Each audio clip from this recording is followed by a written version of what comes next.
Stop, folks! Stop! Back up! What's going on, guys? Breaking news. Charlie Kirk was just assassinated. I am not kidding. He has been recently confirmed dead.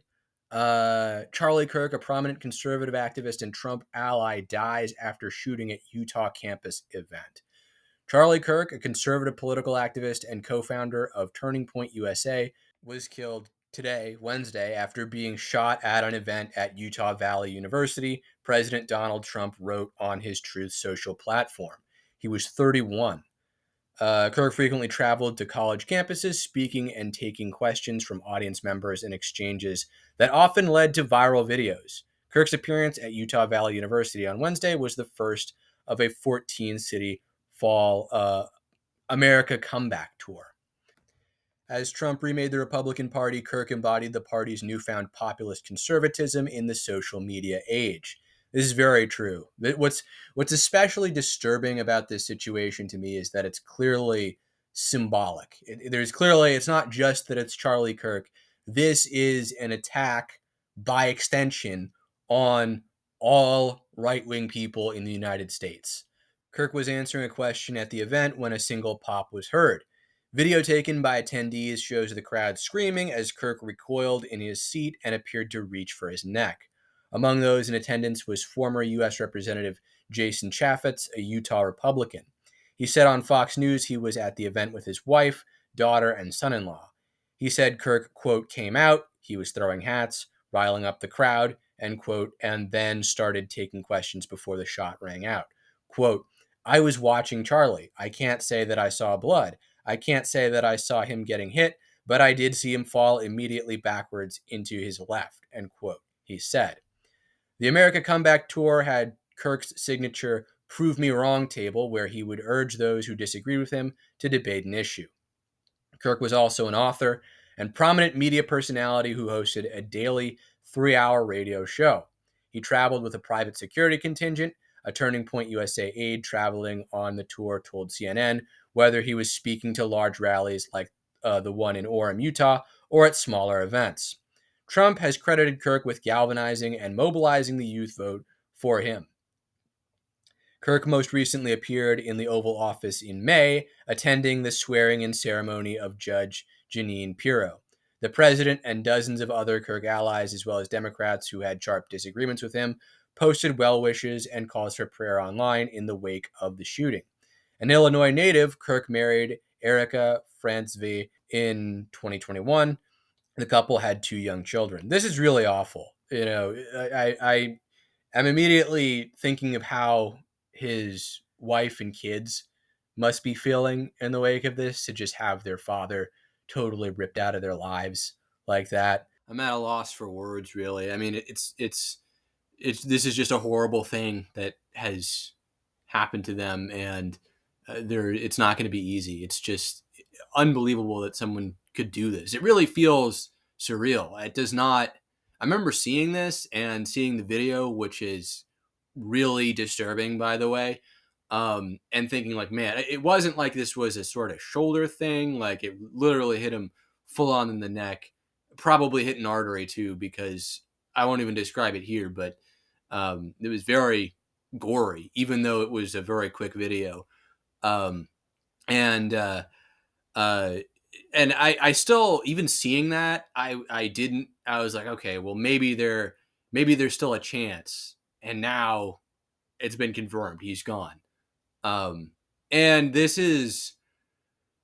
he really was, even though I had disagreements with him on a number of things, you know, was a big Zionist and things like that. He really was still a North Star for so many young people in the conservative movement in the United States. And I think this is a significant loss and a significant blow to our movement.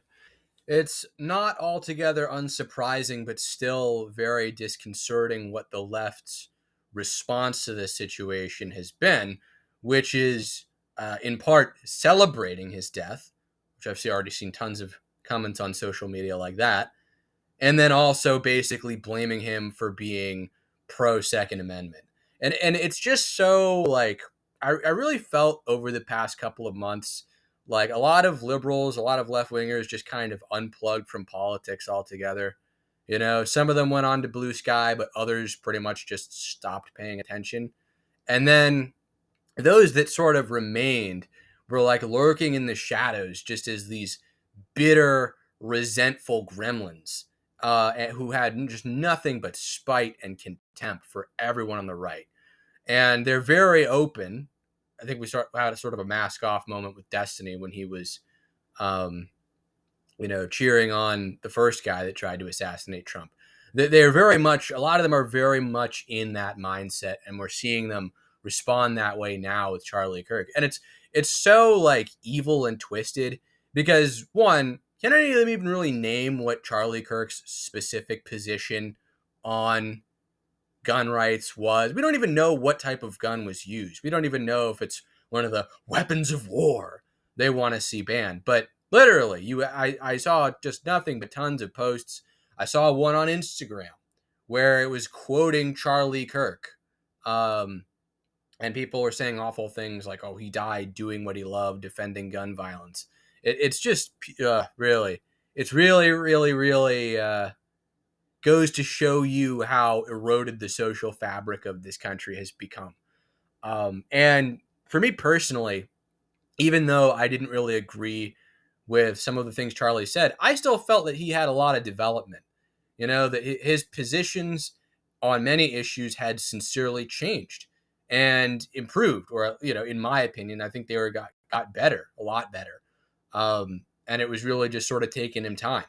I remember back in the day when it was funny when Groypers would show up to his TPUSA events and then ask him all kinds of tough questions. But he really was a very effective rhetorician. I enjoyed his content.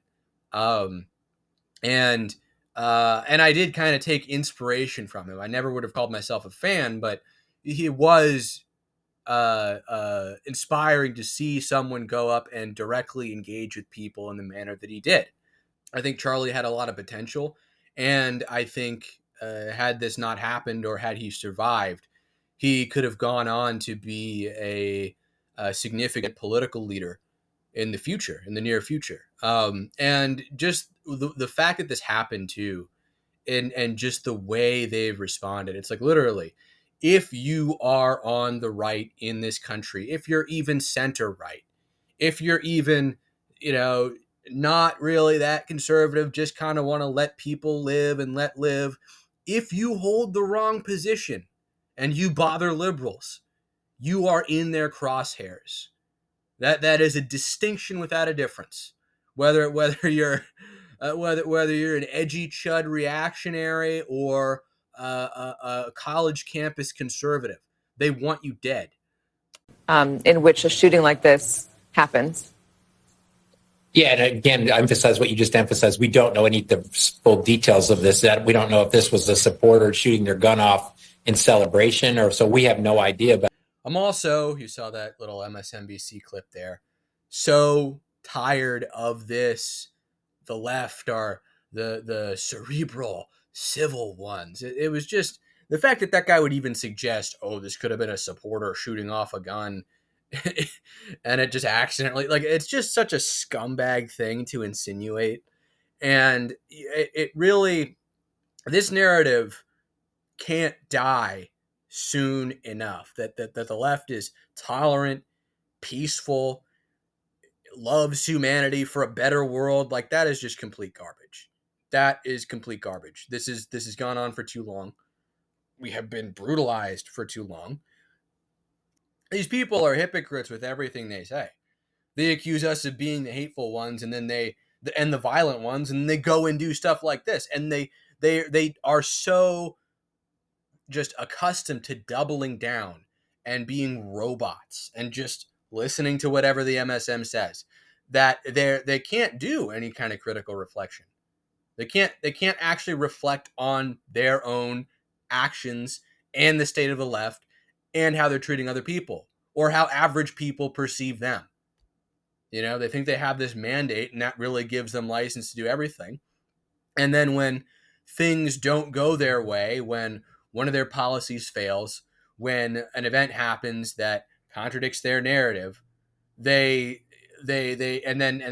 sense people turning against them. All they can do is shut down and get bitter, and then that anger builds and builds, and they lash out. Is to put fear in our hearts, to stop real people from exercising their own political autonomy to make this country a better place.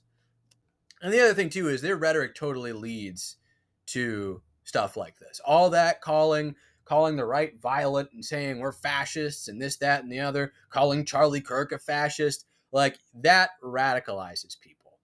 That pushes people over the edge.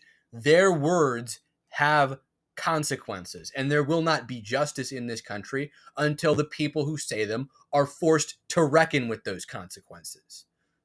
So what really makes my skin crawl about this situation too is the glee that you see a lot of them on the left expressing right now, and the fact that again, like just a lot of them were really just saying, oh well, this is justified because of his position on the Second Amendment, like, and not even really specify, like, what was it really, what was it that was a bridge too far, like anyone in this country who believes that they have a right to self-defense of any background would apparently be fit for execution in their eyes, according to what they're saying, because that you don't have a right to defend yourself according to them. This is all about, really, they just want it's just this well of built up rage that exists inside liberals, individually and collectively. And they want the ability to harm people who do not play along with their narrative. If you step out of line, whoever you are, they will come for you eventually. There is no figure that you feel is too moderate. There's no special pass, even if you are part of one of the identity groups that they say they're protecting. If you step out of line, ultimately they will come for you. This is what we're going to see, and this will continue to be proven true as time moves on. And what was Charlie Kirk's cardinal sin anyways? And nothing justifies this, obviously, but what did he really even do? Have his little prove me wrong stand at these events he was hosting? That's what merited his death? These people are demented. That's a lot of people, Utah, I'll tell you what. We're going to be here for a couple hours. Get comfortable. Bring the best libs that Utah has to offer.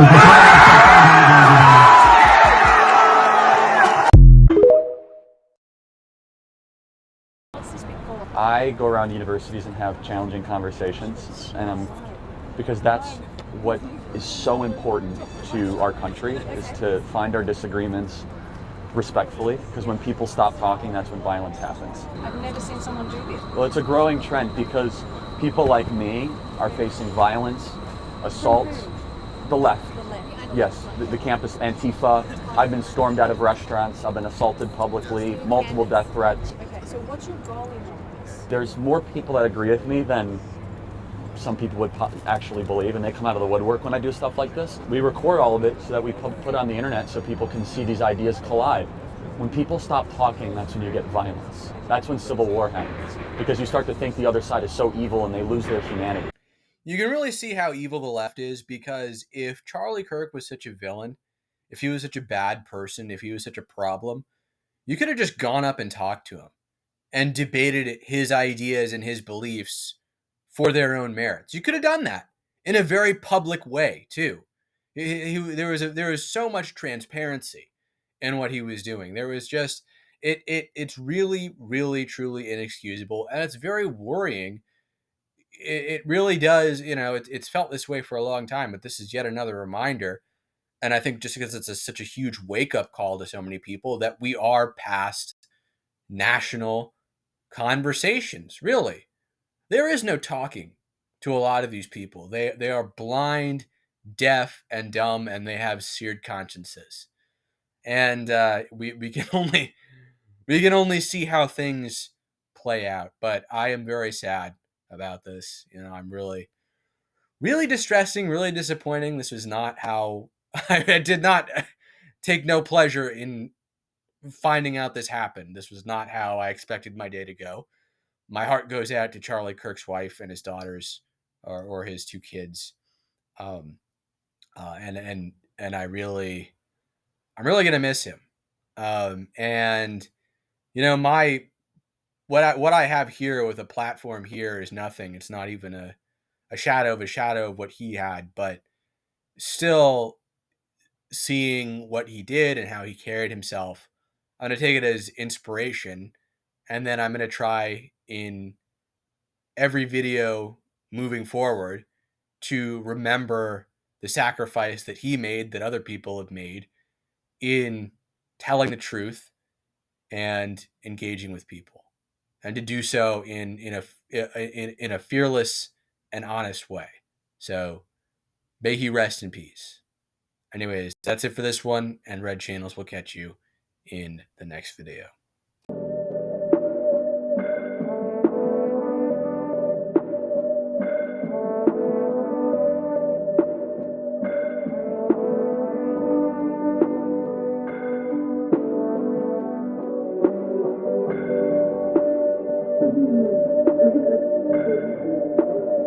A person like you, small green jar,